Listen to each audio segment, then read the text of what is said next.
Will Finance Minister Mthuli Ncube 2025 National Budget proposal have a smooth sail in Parliament? What are the issues that must be addressed?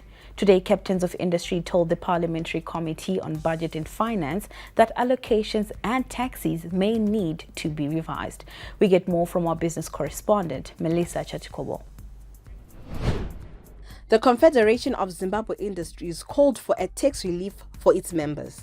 Our key ask is really to give reprieve to companies and sectors that are facing a negative impact from the changes that have happened in their VAT, in their VAT positioning, or the introduction of other taxes.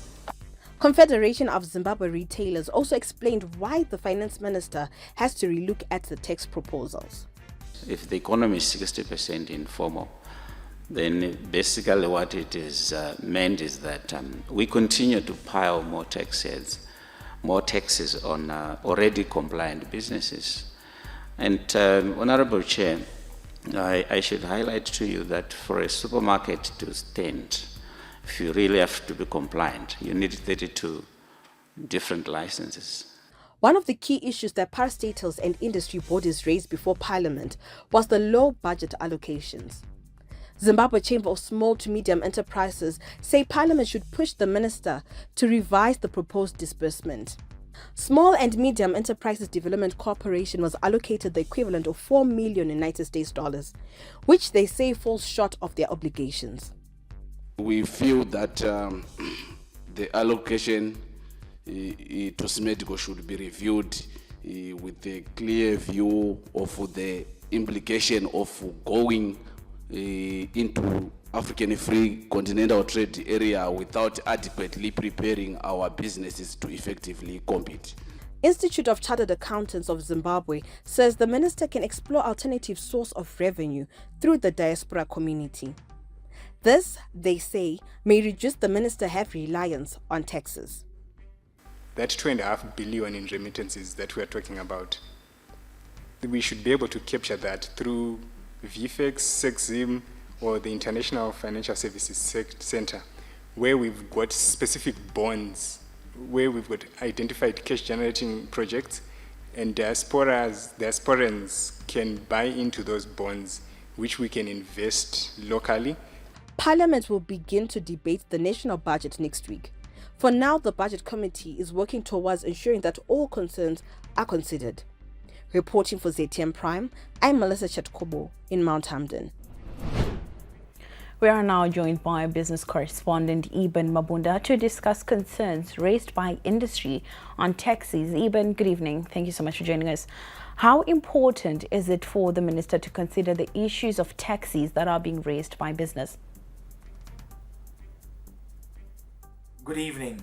It's important for Treasury to extend a listening ear to formal businesses now more than ever because with the rate at which there has been informalization in the economy, it seems that the market conditions at this point are punitive against formal businesses, and this has impinged on the ability of formal businesses to operate in the country. If you look at the corporate income tax structure of the country, you would find that it has shrunk about 50% from about 23% a decade ago to anywhere between 10 to 11% in 2023-2024. So this just goes to speak to how formal businesses have been feeling the pinch and how they have been cannibalized by the rapidly growing informalized sector of Zimbabwe, bearing in mind that this is the world's second most informalized economy behind Afghanistan.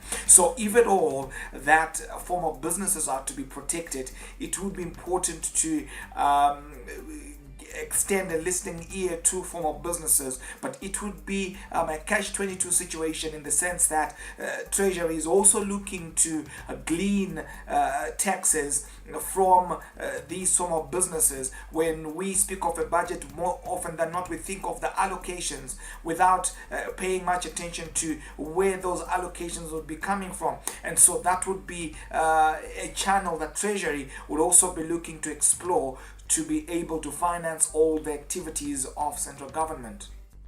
Now, even part of the input that the minister should also look at are alternative revenue areas. Will tax incentives that can lure the informal sector work at this point? I will tell you this. It's not as easy to tax the informal sector at this point. Looking at the 2024 fiscus, where it is that Treasury only was able to meet 3% of its target, where the taxing of the informal sector was concerned. So where the informal sector is concerned, I think there would be need for a cocktail of measures that involve tax incentives that could assist in capturing the informal sector, but perhaps not so much in the interim, but perhaps in the medium term, lure them so that they get formalized. And also, I do believe that the streamlining of some of the ZIMRA services, as indicated in the 2025 fiscus, could go a long way in assisting the regularization of some of the operations of informal businesses, and hopefully those would produce tangibles, but not in the interim, but perhaps in the medium term. And so not an enviable position, I would say, and a very tight fiscal space that Professor Mthuli Ncube in his capacity as Minister of Finance finds himself in. Now, the issue of sin tax has been very topical. To what extent will it help put pressure off the Health Ministry?